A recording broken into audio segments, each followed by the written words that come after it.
Hey YouTube, I'm going to try to film some unprotected left turns with an additional camera that's set up and mounted on my B-pillar. Here's an image of where the B-pillar is right now.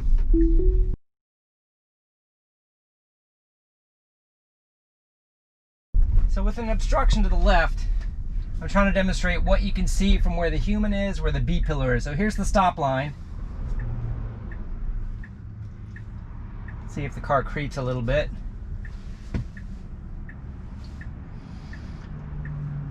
The projected line definitely wants to go across, and it's looking at traffic going both directions.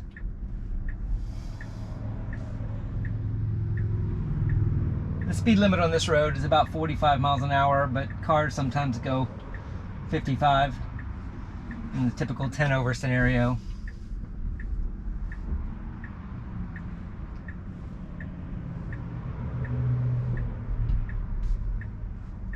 Now there's a car in the median, so it needs to wait either way.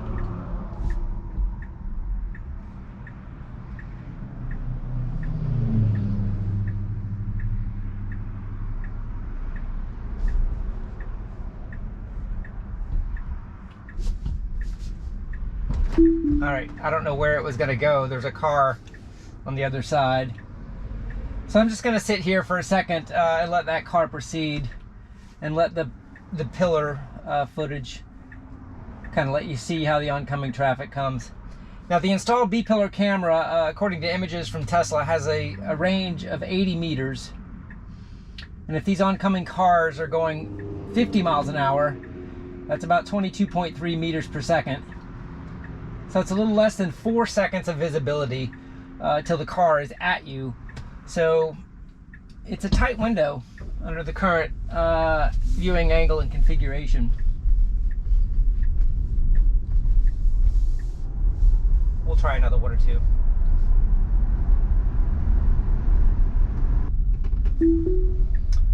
Okay, in this scenario, the look back is a little bit harder back to the left, which possibly could get the front repeater cameras in view if the car creeps to the right angle. The B-pillar camera has a little bit better view at this angle because the fence isn't quite in the way as much, but I continually find myself leaning forward to see the curve and the traffic at this intersection, which just comes into view as you start to creep forward.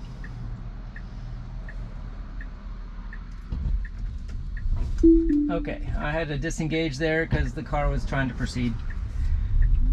Proceeding manually at this point.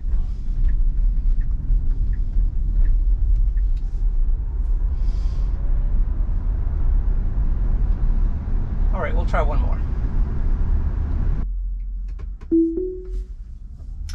Okay, in this third one, I've used this one before also. I've got a divided median in here with a stop line that's a little bit further back. So the stop line and then the viewing angle are in two different locations. So you see here I am at the stop line where the car is required to stop. I can't see anything. So the car needs to creep forward.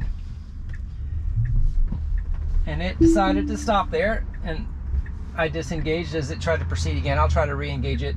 But just for the viewing angle here, hopefully the B-pillar repeater camera that I've got installed is working.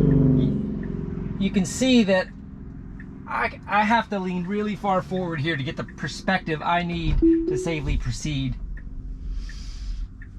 And right about there is as far forward as the car can pull without being in the intersection. And I think in this particular intersection, that's just enough if you really go for it when there's a hole. You can't not commit. Because if the car is in the furthest right lane oncoming, you have to know to go. We'll see what the car decides to do here.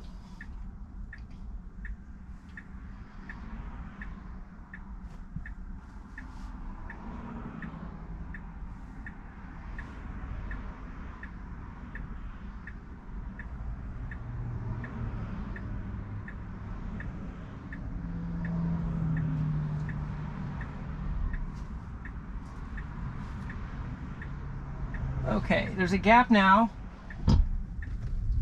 and it went for it, and it's pausing a little bit right there and proceeding.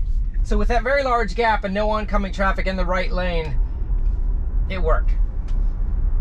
So the lateral path is working fine. There's a little bit of hesitancy and needing to commit, and there's definitely some creeping logic we need to work on to get this B-pillar camera in the field of view, unless you can create the angle so that the side repeater camera that looks a little aft can see.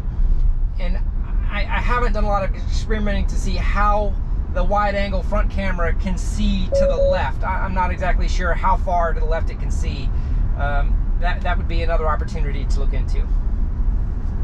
Hopefully this makes sense, and we're all getting a little smarter, including the cars.